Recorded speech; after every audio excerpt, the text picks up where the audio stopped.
กับดักเมื่อดูหนังโป๊สวัสดีค่ะคุณผู้ฟังทุกท่านยินดีต้อนรับเข้าสู่รายการ The Elderly พื้นที่เล็กๆที่อบอุ่นสำหรับหัวใจที่กำลังเติบโตไปพร้อมกับวัยที่นี่เราจะพูดคุยกันเรื่องราวดีๆของชีวิตหลังวัยทำงานทั้งสุขภาพกำลังใจความรักไลฟ์สไตล์และมุมมองใหม่ๆที่จะช่วยให้ทุกวันของคุณเต็มไปด้วยความหมายและรอยยิ้มวันนี้ดิฉันอยากชวนทุกท่านมาพูดคุยกันเรื่องที่หลายคนอาจรู้สึกอึดอัดที่จะพูดถึงแต่เป็นสิ่งที่กำลังส่งผลกระทบต่อผู้คนมากมายโดยที่เราอาจไม่ทันได้ตระหนักนั่นคือกับดักของการบริโภคสื่อลามกอนาจารหรือที่เรียกกันอย่างตรงไปตรงมาว่าหนังโป๊นั่นเองดิฉันเชื่อว่าการเข้าใจกลไกของสิ่งที่กำลังครอบงำจิตใจมนุษย์อย่างแนบเนียนนี้จะช่วยให้เราเห็นทางออกและวิธีการรับมือที่ถูกต้องได้ในที่สุดในยุคที่ข้อมูลและสื่อต่างๆอยู่แค่ปลายนิ้วการเข้าถึงสื่อลามกก็เป็นเรื่องง่ายดายเช่นกันจากการสำรวจของ The Revenge Initiative ในปี 2023 พบว่ากว่า 90% ของวัยรุ่นชายและ 60% ของวัยรุ่นหญิงเคยเข้าถึงสื่อลามกอนาจารออนไลน์และอายุเฉลี่ยที่เริ่มเข้าถึงครั้งแรกอยู่ที่ 11 ปีซึ่งน่าตกใจมากหลายคนมองว่าการบริโภคสื่อเหล่านี้เป็นเรื่องของความเป็นส่วนตัวเป็นเสรีภาพหรือเป็นการระบายความต้องการตามธรรมชาติแต่วันนี้เราจะมาพูดคุยกันว่าแท้จริงแล้วสิ่งนี้อาจเป็นกับดักที่แฝงผลกระทบที่น่ากลัวกว่าที่เราคิดได้อย่างไร 1. เมื่อความอยากถูกออกแบบให้เป็นสินค้าสังเกตไหมคะว่าทุกวันนี้เรากำลังอยู่ในโลกที่ความต้องการทางเพศถูกทำให้เป็นสินค้าเป็นความบันเทิงเป็นสิ่งที่ถูกผลิตซ้ำและเข้าถึงได้อย่างง่ายดายโดยมีเทคโนโลยีเป็นตัวช่วยสำคัญงานวิจัยจากมหาวิทยาลัยแคมบริดจ์ชี้ให้เห็นว่าอุตสาหกรรมสื่อลามกมีการออกแบบอย่างแยบยลเพื่อสร้างการเสพติดโดยใช้หลักการเดียวกับอุตสาหกรรมการพนันและเกมนั่นคือการกระตุ้นการหลั่งสารโดปามีนในสมองซึ่งเป็นสารที่เกี่ยวข้องกับความรู้สึกพึงพอใจเมื่อเราเสพสื่อลามกสมองจะหลั่งสารโดปามีนในปริมาณมากสร้างความรู้สึกพึงพอใจอย่างฉับพลันแต่เมื่อเวลาผ่านไปสมองจะต้องการการกระตุ้นที่มากขึ้นแปลกใหม่มากขึ้นเพื่อให้ได้ความรู้สึกเดิมนี่คือกลไกของการเสพติดอย่างแท้จริงสิ่งที่น่ากังวลคือ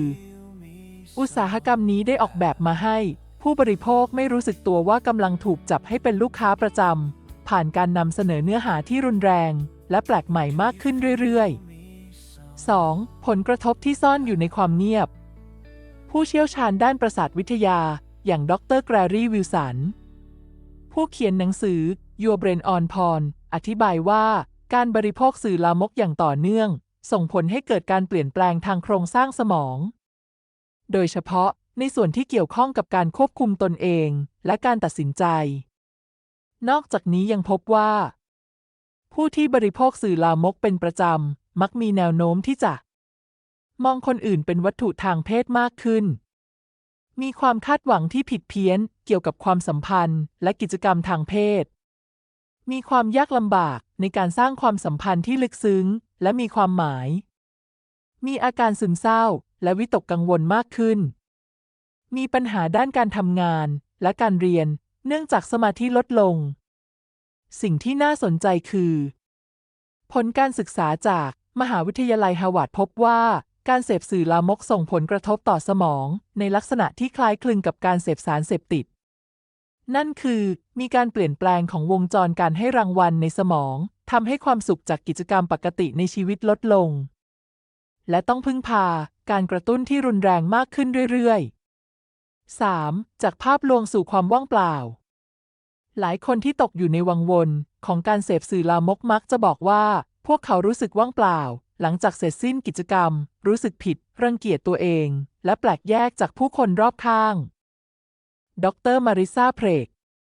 นักจิตวิทยาผู้เชี่ยวชาญด้านพฤติกรรมการเสพติดอธิบายว่าสิ่งนี้เกิดจากการที่สมองถูกโปรแกรมให้มองว่าภาพเหล่านั้นคือสิ่งที่น่าปรารถนาทั้งที่ในความเป็นจริงร่างกายมนุษย์เป็นเพียงองค์ประกอบของธาตุต่างๆที่ไม่ได้มีความวิเศษอะไร สื่อลามกสร้างภาพลวงว่าร่างกายคือสิ่งศักดิ์สิทธิ์เป็นสิ่งที่จะให้ความสุขสูงสุดแต่แท้จริงแล้วมันเป็นเพียงวัตถุชั่วคราวที่จะแก่ป่วยและตายไปในที่สุดการหลงไหลในสิ่งที่ไม่จีรังย่อมนำมาซึ่งความทุกข์อย่างหลีกเลี่ยงไม่ได้การเปรียบเทียบที่น่าสนใจคือการเสพสื่อลามกเปรียบเสมือนการดื่มน้ำทะเลเพื่อดับกระหายยิ่งดื่มก็ยิ่งกระหายยิ่งเสพก็ยิ่งหิวโหยและสุดท้ายก็จะเหลือเพียงความทรมานและความพร่องในจิตใจ 4. เส้นทางสู่การปลดแอกจากสื่อลามกหากคุณหรือคนที่คุณรู้จักกำลังติดอยู่ในวังวนนี้สิ่งแรกที่ต้องทำคือการยอมรับว่าตัวเองกำลังมีปัญหายอมรับว่านี่ไม่ใช่แค่เรื่องของรสนิยมแต่เป็นการเสพติดที่กำลังทำร้ายคุณอย่างแท้จริงการศึกษาจากมหาวิทยาลัยสแตนพบว่าคนที่สามารถเอาชนะการเสพติดสื่อลามกได้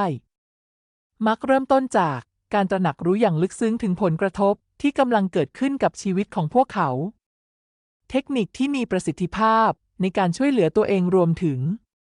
1. การฝึกสติเพื่อเรียนรู้ที่จะสังเกตความต้องการโดยไม่ต้องตอบสนองทันที 2. การสร้างระบบสนับสนุนไม่ว่าจะเป็นกลุ่มบำบัดเพื่อนหรือครอบครัวที่คุณไว้ใจ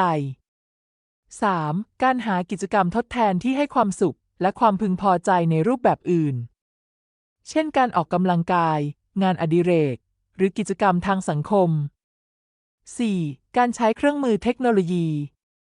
เช่นแอปพลิเคชันบล็อกเนื้อหาที่ไม่เหมาะสม 5. การขอความช่วยเหลือจากผู้เชี่ยวชาญเช่นนักจิตบำบัดหรือนักจิตวิทยาหากรู้สึกว่าไม่สามารถจัดการได้ด้วยตนเอง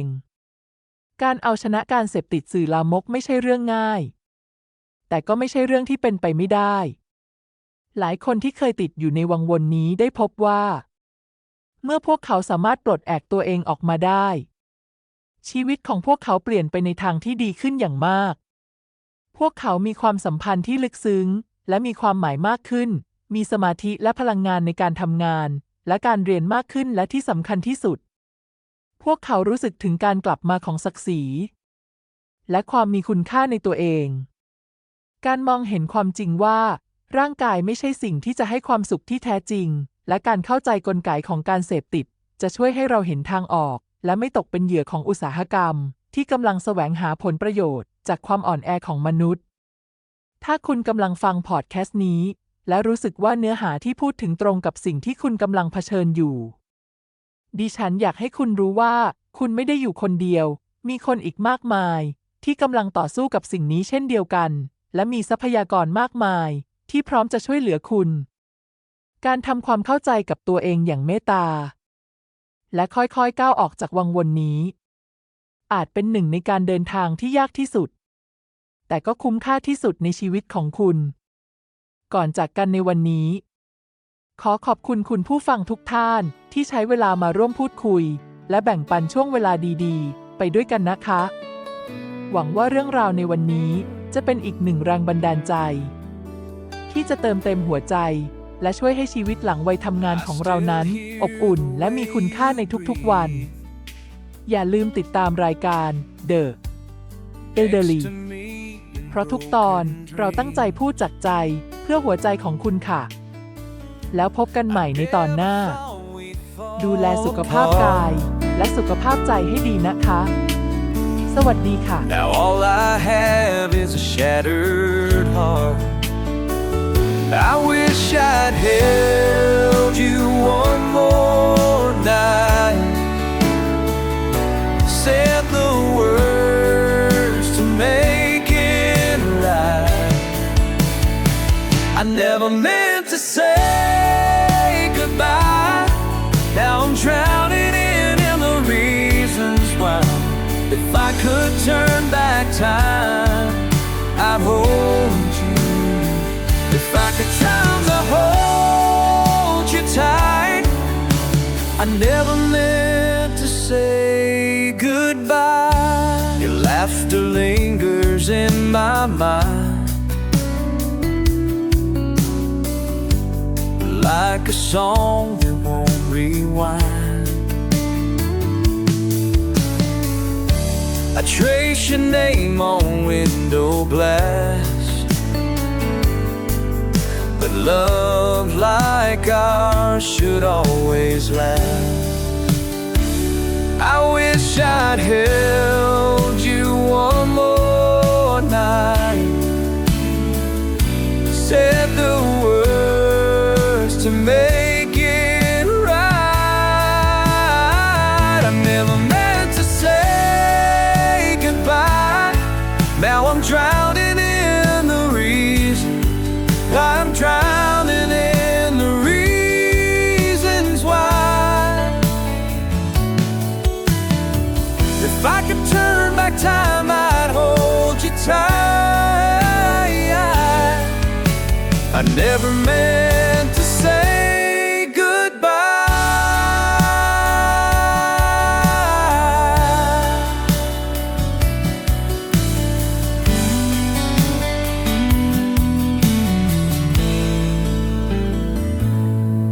Tell me, is it too late now? Or do you feel me sorry?